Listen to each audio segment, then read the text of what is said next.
teachers, and welcome to the second lecture of chapter 2 of पदार्थ विज्ञान दर्शन निरूपण। और आज के लेक्चर में हम सांख्य दर्शन को देखेंगे कि सांख्य दर्शन बताया किसने है, सांख्य दर्शन ने कौन से मुख्य सिद्धांत बताए हैं, उसे देखेंगे। चलिए, तो अब हम हमारा जो सबसे पहला दर्शन है सांख्य दर्शन, उसे समझते हैं, जो कि एग्जाम पॉइंट ऑफ व्यू से भी बहुत इंपॉर्टेंट है। तो सबसे पहले पर्याय क्या बताया गया सांख्य दर्शन का? निरीश्वर दर्शन। मैंने आपको पहले भी बताया कि उसे निरीश्वर दर्शन क्यों कहा गया है, क्योंकि उन्होंने सृष्टि उत्पत्ति के लिए किसे कारण माना है? प्रकृति को एवं पुरुष को। उन्होंने ईश्वर को सृष्टि उत्पत्ति के लिए कारण नहीं माना है, इसीलिए उन्हें निरीश्वर दर्शन बोला गया है। उनके प्रवर्तक आचार्य कौन है? कपिल मुनि। ये आपको याद रखना है ये सब बातें। अब उसके बाद सबसे पहले समझते हैं कि जो सांख्य शब्द है उसका शाब्दिक अर्थ क्या है। ठीक है, तो सांख्य शब्द दो धातुओं से एक शब्द जो है वो धातु और प्रत्यय से मिलकर बना है। तो जो धातु है वो है ख्या धातु। ख्या धातु में सम प्रत्यय लगाकर जो है संख्या शब्द बना है। इसमें सम मतलब होता है सम्यक, यानी कि अच्छा, है ना, और ख्या मतलब हो गया प्रसिद्धि। तो इसका अर्थ क्या हुआ? इसका अर्थ बना सम्यक प्रसिद्धि या सम्यक ख्याति, मतलब कि पॉपुलैरिटी। ठीक है, ये तो पहला अर्थ है। अच्छा, दूसरा अर्थ क्या लिया हुआ है? क्योंकि सांख्य दर्शन ने तत्वों की संख्या 24 बताई है ना, इस संख्या को निर्धारित करने की वजह से भी इसको सांख्य बोला गया। तो ये दो कारण हो गए। ठीक है, अब इसके बाद जो सांख्य दर्शन है ये ज्ञान प्रधान है। ज्ञान प्रधान मतलब कि ज्ञान पर आधारित है। ठीक है, अब इसके बाद सांख्य दर्शन के दो भेद बोले गए हैं जो मैंने अभी आपको बताए। एक है निरीश्वर सांख्य और एक है स ईश्वर। ठीक है, तो वो हो गया से ईश्वर सांख्य। मतलब क्या? सांख्य का ही भेद है एक तरीके से। निरीश्वर मतलब जो ईश्वर को नहीं मानता है, जिन्होंने सिर्फ प्रकृति और पुरुष को ही बताया है, जबकि स ईश्वर सांख्य वो होगा जिन्होंने ईश्वर को माना है। तो जो निरीश्वर सांख्य जो है, इसके लिए आप एक नाम याद रखेंगे, ईश्वर कृष्ण। इनका जो सांख्य था वो निरीश्वर सांख्य था, मतलब उन्होंने भगवान को नहीं माना है। बाकी जो कपिल मुनि का सांख्य है वो ईश्वर स ईश्वर माना गया है। ठीक है, तो इस प्रकार से सांख्य दर्शन के दो भेद हो गए हैं और ये सांख्य दर्शन के बारे में बहुत बेसिक बेसिक इंट्रोडक्शन है। अब इसके बाद हम देखेंगे कि सांख्य दर्शन के प्रमुख सिद्धांत कौन से हैं, कौन से मुख्य सिद्धांत जो है जिन्होंने सांख्य दर्शन में वर्णन किया है। तो सबसे पहला सिद्धांत है त्रिविध दुख निवारण। ठीक है, इसको आयुर्वेद भी मानता है। तो इसमें आगे जाके आप देखेंगे कि आयुर्वेद और सांख्य दर्शन में क्या क्या सिमिलैरिटी है। तो ये आयुर्वेद द्वारा भी एक्सेप्टेड है। कौन से तीन दुख होते हैं, सबसे पहले वो समझते हैं। तो जो तीन दुख होते हैं वो होते हैं आधि भौतिक दुख, एक हो गया आधि भौतिक दुख, दूसरा हो गया आधि दैविक दुख, आधि भौतिक दुख, आधि दैविक दुख, और तीसरा हो गया आपका आध्यात्मिक दुख।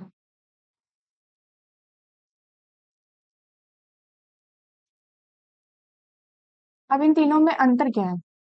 भौतिक से आपको समझ में आता है कि संसार शब्द, जब हम नॉर्मली अपने आसपास के संसार को कहते हैं तो भौतिक शब्द इस्तेमाल करते हैं। ठीक है, तो आधि भौतिक दुख का क्या मतलब हो गया?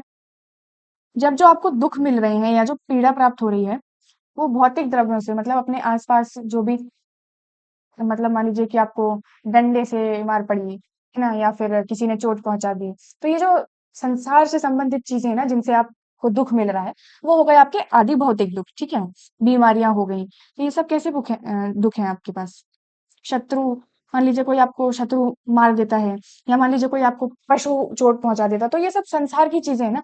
तो इसलिए आपको इन्हें क्या कहना है? भौतिक द्रव्यों के द्वारा जो आपको दुख प्राप्त होगा, क्या बोला गया है उसे? आधि भौतिक दुख। अच्छा, दूसरा क्या है? आधि दैविक। दैव यानी क्या? देवता।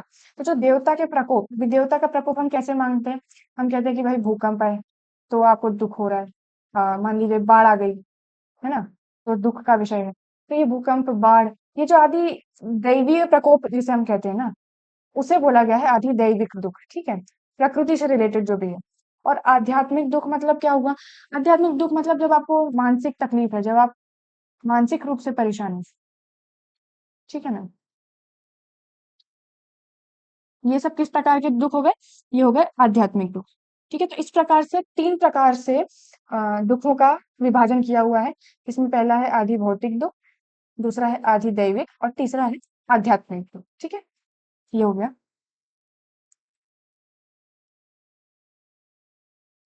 चलिए, आगे देखते हैं कि दूसरा सिद्धांत क्या है। चलिए, तो अब जो सांख्य दर्शन ने 2 और इम्पोर्टेंट चीज़ें बताई हैं, सृष्टि उत्पत्ति और तत्व विवेचन, इसे देखते हैं। तो तत्वों की संख्या जो है वो सांख्य दर्शन ने 25 बताई है, वो कौन-सी हैं वो देखते हैं। सबसे पहले उसमें है प्रकृति, पुरुष, महत महत यानी कि बुद्धि तत्व, अहंकार, मन। इसके बाद 5 क्या-क्या हैं? ज्ञानेंद्रियाँ, 5 कर्मेंद्रियाँ, 5 तन्मात्राएँ और पंच महाभूत। ये सब 5-5 रहते हैं। ठीक है? तो 20 ये हो गए और ये 5 आपके टोटल 25 तत्व हो गए। ठीक है? अब इनका विभाजन कैसे किया हुआ है वो समझिए। इन 25 तत्वों का 4 भाग में विभाजन किया हुआ है। सबसे पहले है केवल प्रकृति, फिर है केवल विकृति, फिर उसके बाद है प्रकृति और विकृति,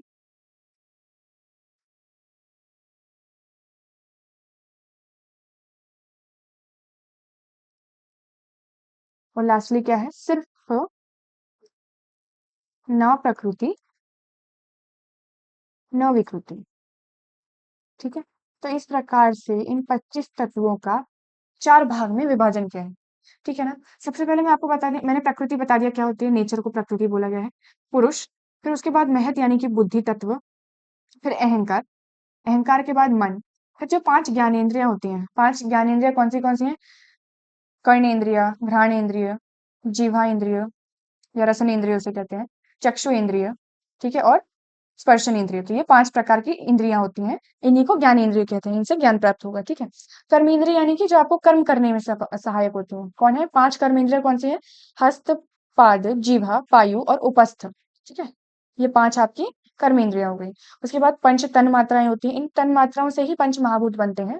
ठीक है? तो ये तन मात्राएं कौन सी होती है? शब्द तन मात्रा, स्पर्श तन मात्रा, रूप तन मात्रा, रस तन मात्रा और गंध तन मात्रा। तो ये 5 तन मात्राएं हो गई और फिर 5 महाभूत होते हैं। अब इनका डिवीजन कैसे किया हुआ है ये समझते हैं कि सबसे पहले ये समझिए कि केवल प्रकृति कौन सी होती है। केवल प्रकृति जो वो होती है, ये सिर्फ कारण होती है, मतलब इनसे सिर्फ और सिर्फ उत्पत्ति होगी। ये किसी से उत्पन्न नहीं होती हैं, ये सिर्फ उत्पत्ति करने वाली होती हैं। ठीक है? तो केवल प्रकृति में क्या क्या आ जाता है?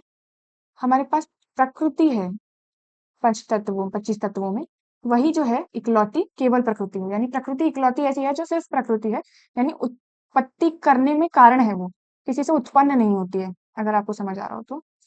अच्छा, फिर उसके बाद है केवल विकृति। केवल विकृति किसे कहा गया है?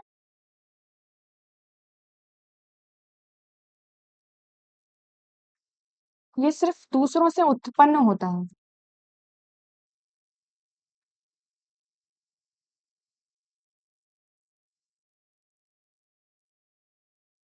ठीक है ना? ये किसी को उत्पन्न करता नहीं है। तो ये कौन से हैं? मन, उसके बाद 5 ज्ञानेंद्रिय,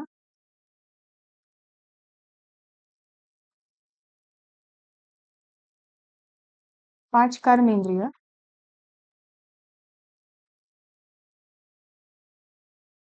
और उसके अलावा 5 महाभूत।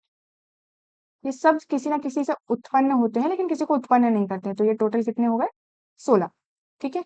इसके बाद प्रकृति और विकृति यानी कि क्या? जो उत्पन्न करती भी है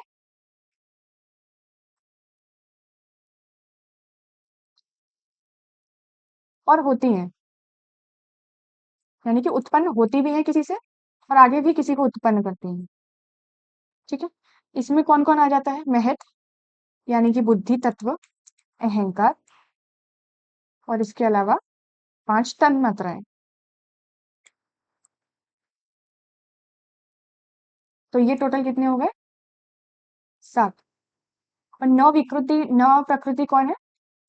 यानी कि वो जो ना किसी से उत्पन्न होती हैं और ना किसी को आगे उत्पन्न करती हैं। उन्हें कहा गया है न प्रकृति, न विकृति। तो वो इकलौता पुरुष ही है। तो ये हो गया 1।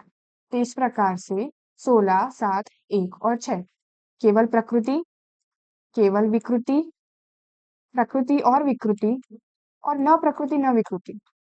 इस प्रकार से 25 तत्व बताए गए हैं। आई होप आपको ये पोर्शन समझ आया होगा। मैं एक बार फिर से एक्सप्लेन करती हूँ, ध्यान से समझना। सबसे पहले तो सृष्टि उत्पत्ति के लिए जो तत्व बताए गए हैं वो 25 तत्व हैं। प्रकृति, पुरुष, महत, अहंकार, मन। ज्ञानेंद्रिय मैंने आपको बता ही दिया। कर्मेंद्रिय जिनसे कर्म होता है, तन्मात्राएं जो पंच महाभूत को उत्पन्न करती हैं। ठीक है। अब केवल प्रकृति कौन सी होती है? जो सिर्फ कारण होती हैं, यानी किसी को उत्पन्न करती हैं। प्रकृति से आगे जितनी भी चीजें हैं वो बनेंगी, प्रकृति किसी से नहीं बनी है, तो इसलिए उसे सिर्फ प्रकृति बोला है। फिर है केवल विकृति, यानी जिसका कार्य है सिर्फ दूसरों से उत्पन्न होना। मन, जो आपकी 5 ज्ञानेंद्रियां हैं, कर्म इंद्रियां हैं और महाभूत हैं, ये किसी ना किसी से बने हैं, पर इनके आगे किसी की निर्मिति नहीं है, मतलब किसी को आगे बनाते नहीं है। ठीक है। फिर है प्रकृति और विकृति, यानी क्या है, ये उत्पन्न करती भी है और किसी से उत्पन्न होती भी है। मतलब जैसे अहंकार है तो वो पहले किसी से बना था और आगे भी किसी को बनाएगा। ये हो गई प्रकृति और विकृति। और न प्रकृति न विकृति, यानी कि जो ना किसी से बनी है ना किसी को आगे बनाएगी, जिसका उदाहरण है पुरुष। तो ये 25 तत्व का विवेचन हो गया। ठीक है। चलिए, तो अब सृष्टि उत्पत्ति देखते हैं कि किस प्रकार से सांख्य दर्शन ने सृष्टि की उत्पत्ति मानी है। ठीक है ना। तो इसका पूरा फ्लो चार्ट है, पहले वो समझते हैं कि प्रकृति और पुरुष सबसे पहले इनका संयोग होता है। ठीक है ना। जो त्रिगुण रहते हैं, सत्व, रज और तम, ये सबसे पहले जो है एकदम मिनिमम होते हैं। फिर इनमें थोड़ी-सी हलचल होती है। ठीक है। और फिर प्रकृति और पुरुष इनका जो है संयोग होता है। तो ये जो संयोग होता है, इसके बाद सबसे पहले सत्व गुण प्रधानता होती है। ठीक है। सत्व गुण की प्रधानता से सबसे पहले क्या बनता है? महत तत्व। महत यानी कि क्या? बुद्धि तत्व बनता है। ठीक है, ये पहला पॉइंट हो गया। अब ये जो बुद्धि तत्व बना, इसी में जब रजोगुण यानी कि रजगुण की प्रधानता होती है, तो किसकी उत्पत्ति होती है? अहंकार की। ठीक है, इतना समझ में आया कि प्रकृति एवं पुरुष इनका जब संयोग होगा, तो सत्व गुण की प्रधानता से सबसे पहले महत तत्व बनेगा, फिर उसमें रज गुण की प्रधानता से अहंकार की उत्पत्ति होती है। ठीक है। फिर ये जो अहंकार है ना, इसी अहंकार में जो रजोगुण का अहंकार है, इसमें जब सत्व गुण प्रधान होगा, तो किसकी उत्पत्ति होगी? सत्व गुण की प्रधानता होने पर सबसे पहले आपकी पंच ज्ञानेंद्रिय,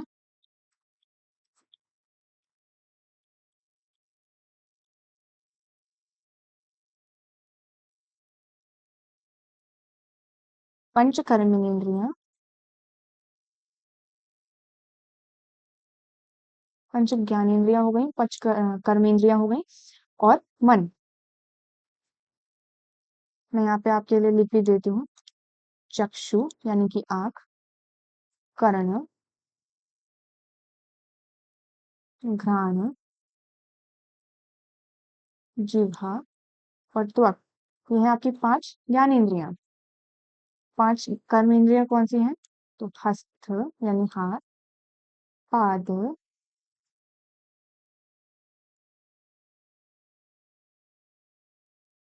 वाक, वायु और उपस्थ। ठीक है। और मन। तो ये जो कितना हो गया? 11, इनकी उत्पत्ति होती है। ठीक है। फिर इसके बाद इसी रजोगुण में जब तम गुण प्रधान होगा, तो तम गुण की प्रधानता से सबसे पहले बनेगा 5 तन्मात्राएं।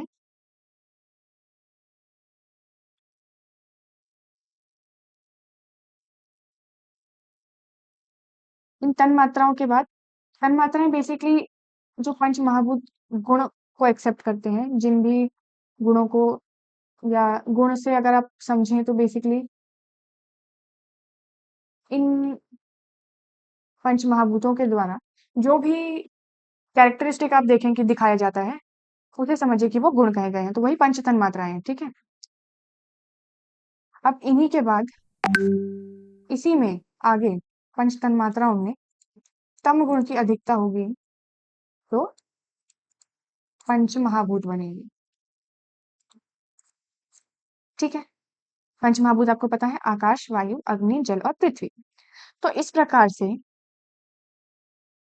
सृष्टि की उत्पत्ति में अलग अलग दोषों का प्रभाव रहता है, और इन दोषों के प्रभाव से ही ज्ञानेंद्रिय, कर्मेंद्रिय, मन, तन्मात्राएं, और उन तन्मात्राओं से पंचमहाभूत, ऐसे सबकी उत्पत्ति बताई गई है। ठीक है, तो अब मैं एक बार फिर से सृष्टि उत्पत्ति का जो क्रम है आपके लिए वो बता देती हूँ।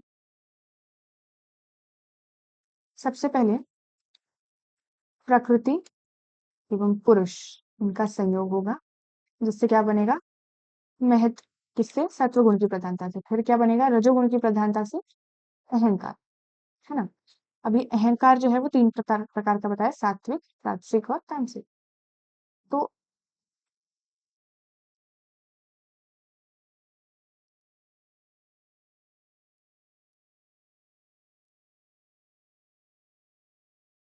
अब जो सात्विक और राजसिक है, ये मिलाकर किसकी उत्पत्ति करेंगे, तो पांच ज्ञानेंद्रियों की, पांच कर्मेंद्रियों की और मन की।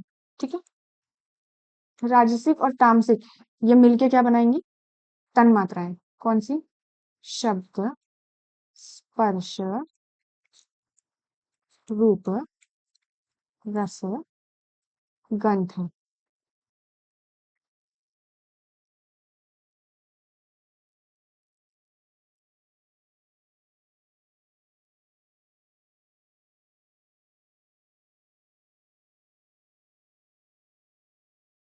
इस प्रकार से तन मात्राएं बनती है, और ये तन मात्राएं ही, इनमें जब कम गुण का अधिक्य होगा तो अपने अपने महाभूत बनाएंगी। जैसे शब्द से आकाश महाभूत,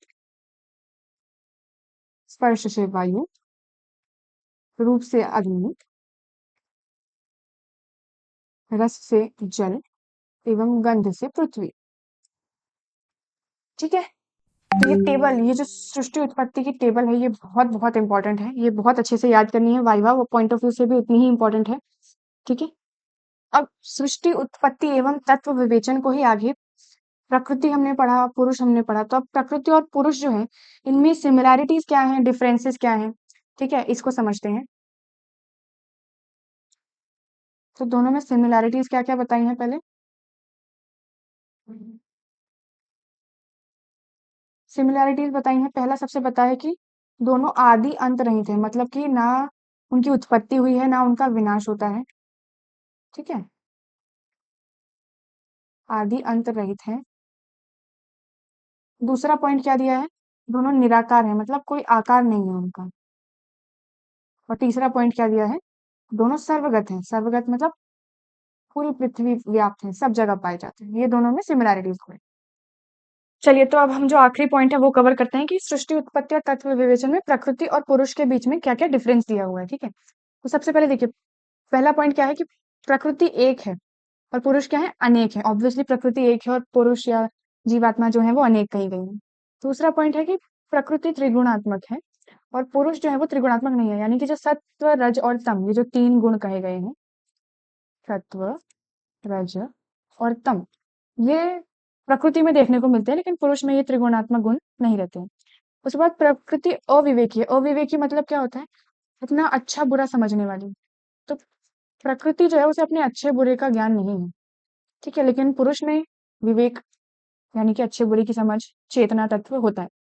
ठीक है, विषयत्व ये प्रकृति में होता है, पुरुष में विषयत्व नहीं होता है। प्रकृति में सामान्यत्व है, यानी कि प्रकृति एक ही है तो प्रकृति सामान्य है, लेकिन पुरुष में सामान्यत्व क्यों नहीं है, क्योंकि पुरुष अनेक प्रकार के हैं तो उनमें भिन्नता देखने को मिलती है। प्रकृति में चेतना तत्व नहीं है, हमें पता है, पुरुष में चेतना तत्व है, यानी कॉन्शियसनेस। अगर आप चेतना तत्व को समझना चाहें तो इट इज कॉन्शियसनेस। ठीक है, उसके बाद में प्रकृति प्रसव धर्मी है और पुरुष जो है वो अप्रसव धर्मी है, और प्रकृति अमध्यस्थ धर्मिणी है और पुरुष जो है वो मध्यस्थ धर्मिणी है। देखिए, प्रसव धर्मी किसे बोला गया है, प्रकृति को बोला गया है। क्यों बोला गया है, मतलब उत्पन्न करना, प्रसव धर्मी यानी कि आगे उत्पन्न करने वाला। तो हमने जब तत्व विवेचन किया तो हमने उसमें देखा था कि प्रकृति कैसी थी, सिर्फ प्रकृति, यानी कि वो आगे क्या करती है, उत्पन्न करती है। तो प्रकृति जो है ना वो उत्पन्न करती है आगे, लेकिन पुरुष में हमने देखा था, पुरुष को हमने कौन-सी कैटेगरी में डाला था? न प्रकृति, न विकृति। यानी वो किसी को अपने से ना उत्पन्न करता है, ना किसी से उत्पन्न होता है। तो इस वजह से उसको क्या बोला गया है? अप्रसवधर्मी बोला गया है। और लास्ट पॉइंट क्या था? अमध्यस्थ धर्मिणी। इसका क्या मतलब हुआ अमध्यस्थ धर्मिणी का? इसका मतलब है कि वो क्रियाशील है, परिवर्तनशील है। ठीक है ना? मतलब प्रकृति में परिवर्तन होता रहता है। लेकिन परिवर्तन पुरुष में नहीं देखने को मिलता है। तो आज के लेक्चर में हमने सांख्य दर्शन देखा। सांख्य दर्शन के कुछ मुख्य सिद्धांत जैसे कि सृष्टि उत्पत्ति और त्रिविध दुखों का वर्णन किया है वो देखा। अब इसका जो पार्ट 2 लेक्चर आएगा उसमें हम सांख्य दर्शन को कंप्लीट करेंगे और उसके बाद आगे के दर्शनों को भी पढ़ेंगे। कोई भी अगर आपको इससे रिलेटेड डाउट है तो मुझे कमेंट सेक्शन में ज़रूर पूछिएगा और अगर इसके नोट्स चाहिए तो मेरे टेलीग्राम चैनल को ज्वाइन करें। उसमें मैं सारे PDF hand written notes provide करूँगी। Thank you.